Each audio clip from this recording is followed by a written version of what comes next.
shift, the stakes are high. The mag breaks it down, no need to sigh. From EU rules to global news, Reg with Meg, your trusted views. Hey everyone, and welcome to another deep dive episode of Reg with Meg's weekly regulatory roundup. Today, we're heading down under to talk about Australia's specific requirements for medical device post-market surveillance and vigilance. It's a critical topic for any manufacturer looking to enter or maintain their presence in the Australian market. Australia is an interesting case. On one hand, the Therapeutic Goods Administration, or TGA, is a founding member of the International Medical Device Regulators Forum, the IMDRF. Right, so you'd expect their framework to be pretty aligned with international guidance. Exactly, and it largely is.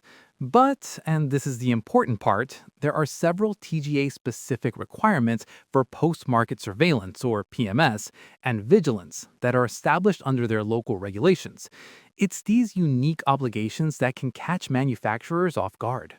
Okay, so let's dive into that. Where do these requirements come from? What's the foundational piece of regulation we need to know about? The starting point is Regulation 4.2a of the Therapeutic Goods Medical Devices Regulations 2002. This regulation establishes that manufacturers must have a system for post-market monitoring, reporting, and corrective action. It's a requirement across all conformity assessment procedures. So how does that compare to, say, the EU's MDR or IVDR? A lot of our listeners are familiar with those. That's a great question. The key difference is that Australian regulations don't have the same level of specific requirements for the content of PMS documentation that you see in the EU. This actually provides a bit of an advantage. An advantage? How so?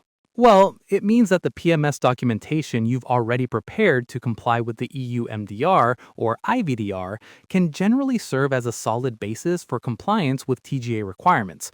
You don't have to reinvent the wheel. For example, periodic safety update reports, or PSURs, which are mandated under EU MDR, are not required in Australia. Okay, so no PSURs, but I understand there are still some annual reporting requirements for certain devices. That's right. This is one of those TGA-specific nuances. For certain types of higher-risk devices, the Australian sponsor must submit 3 consecutive annual reports to the TGA after the device is first included in the ARTG. And which devices fall into that category? It includes all active implantable medical devices, or AIMDs, all Class III devices, and all implantable Class IIb. Got it. AIMDs, Class 3, and implantable 2B. What about the timing and content for these reports? The deadline is crucial. These annual reports are due to the TGA on October 1st each year. They must cover the period from July 1st to June 30th, which aligns with the Australian financial year. And I hear the TGA doesn't send out reminders for this? They do not. It's entirely on the sponsor to remember, and failure to submit on time can have serious consequences, including the potential cancellation of the device's inclusion on the ARTG. Wow, okay, so it's a high-stakes deadline. What kind of data are we talking about? Since the sponsor submits it, they must rely heavily on the manufacturer, right? Absolutely. The sponsor is the one submitting, but the data comes straight from the manufacturer's quality system. This includes things like the number of devices supplied in Australia and worldwide, a list of all complaints and adverse events with their jurisdiction of origin, details of any recalls or corrective actions, and any changes to the device or its intended use. That makes sense. It's a comprehensive overview of the device's performance. Now, let's pivot to what happens when something goes wrong. What are the TGA's requirements for reporting adverse events? This is another critical area. A condition of ARTG inclusion is that sponsors must report adverse or near adverse events to the TGA. An adverse event is pretty straightforward, an event that led to death or serious injury. And what about a near adverse event? That sounds a bit more subjective. It is, but the TGA defines it clearly. It's an event that might have led to death or serious injury. This includes cases where, for example, a timely intervention by a healthcare professional prevented a serious outcome. If the event occurred in association with the device, and if repeated could lead to a serious outcome, it qualifies. Are there any exemptions to reporting? Yes, there are 8 exemption rules. For example, if the event is a known and predictable side effect specified in the instructions for use and is clinically acceptable. However, sponsors and manufacturers must carefully document their justification for using any of these exemptions. Okay, and when do those exemptions not apply? The exemptions are off the table if the TGA has specifically identified a device or an issue that requires close monitoring. They also don't apply if the frequency or severity of the events exceeds the expected rate documented in the manufacturer's risk analysis. So you have to constantly monitor trends. Let's talk about the reporting timelines. How quickly do sponsors need to act once they become aware of an event? The timelines are tiered based on severity. The most urgent is for an event that represents a serious threat to public health.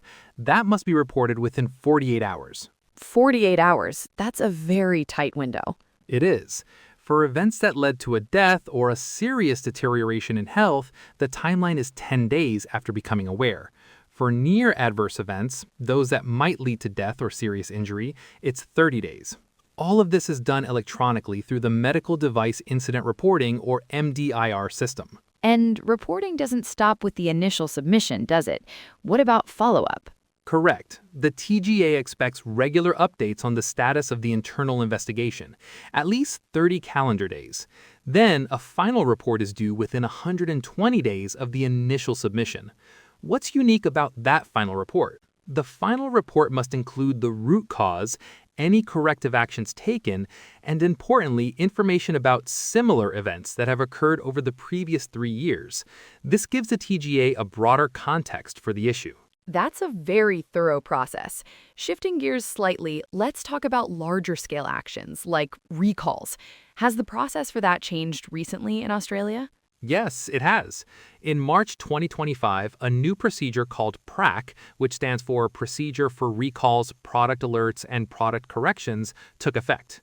It replaced the older Uniform Recall procedure for therapeutic goods. Did the PRAC introduce significant changes to the process itself? Not really to the core process, but it greatly improved the readability and clarity of the requirements. For instance, it got rid of confusing terms like recall versus non-recall actions, and now uses the clearer term market actions to cover everything. The purpose is still the same, to guide sponsors on actions needed to address problems that pose a risk to public health and safety. So if a sponsor identifies an issue, what are the immediate first steps under the PRAC? For issues that pose an imminent and significant risk to life or public health, the TGA directs sponsors to act before contacting them. They need to immediately instruct customers to quarantine the affected goods and confirm that anyone impacted, like surgeons or clinicians, has been notified. That's a big responsibility. So once that immediate containment is done, what does the formal process look like? There are essentially 5 main steps. First is the assessment, where the sponsor and manufacturer evaluate the issue and perform a risk analysis. Second is preparing and submitting the notification to the TGA through their online portal. This includes documentation like a proposed customer letter and distribution list. In that notification, does the sponsor propose the severity of the action? Yes, they do. They propose a class, type, and level. The classes range from Class 1 for critical safety issues down to Class 3 for the lowest risk. The type defines the action itself, whether it's a recall, a product correction, a product alert, or a quarantine. Okay, so after submission, what's the third step? The third step is the TGA's review. They assess the sponsor's proposed plan and timeline to ensure it effectively mitigates the risk. They'll then send an agreement letter back to the sponsor, often with edits to the customer communications. Which brings us to step 4, the sponsor's action. Exactly. Upon receiving the agreement letter, the sponsor has to accept the edits, sign it, and return it to the TGA by 11 a.m. the next business day. Only then can they start distributing the TGA-approved customer letter and begin the market action. And the final step must be follow-up and reporting. That's right. The TGA expects sponsors to be persistent in getting responses from customers. At least 3 follow-up attempts are expected, and they require periodic progress reports, typically an interim report at 6 weeks and the closeout report at 12 weeks. That's a very structured process. Are there any other complications manufacturers should be aware of, perhaps where other agencies get involved? Yes, this is a really important point. The concept of the lead regulator can be tricky. If a medical device is also considered a consumer good and the issue involves non-compliance with a consumer safety standard, like the one for button batteries, then the Australian Competition and Consumer Commission, the ACCC, becomes the lead regulator, not the TGA. Ah, so you could be reporting to a completely different agency depending on the nature of the product and the failure. That's a key detail. Indeed, and even when the TGA is the lead, if the device is also a consumer good, the ACCC must be notified of the market action within 2 days of receiving the TGA agreement letter. For manufacturers doing their own post-market surveillance, is there any public data available from the TGA they can use? Yes, the TGA maintains 2 very useful, publicly accessible databases. The first is the database of adverse event notifications. It contains all adverse events for medical devices reported since July 2012. And the second? The second is a database of recalls, product alerts, and product corrections. As the name suggests, it contains data on all those market actions taken since 2012. These databases are invaluable resources for manufacturers to identify vigilance data for their own devices or for similar and equivalent devices as part of their ongoing risk management and PMS processes. This has been incredibly insightful. It's clear that while Australia aligns with global standards in many ways, the TGA has a distinct and rigorous set of post-market requirements. The specific annual reporting, the tight adverse event timelines, and the structured PRAC process for market actions all demand careful attention. That's the key takeaway. A strong understanding of these TGA-specific processes is absolutely essential for maintaining ARTG inclusion and ensuring compliance in the Australian market. The relationship between the manufacturer providing the data and the Australian sponsor executing the reporting is paramount. Well, that's it for this week's episode. It's been a fantastic deep dive. To our listeners, thank you for tuning in to the weekly regulatory roundup. Until next time, stay informed and stay compliant. Bye, guys.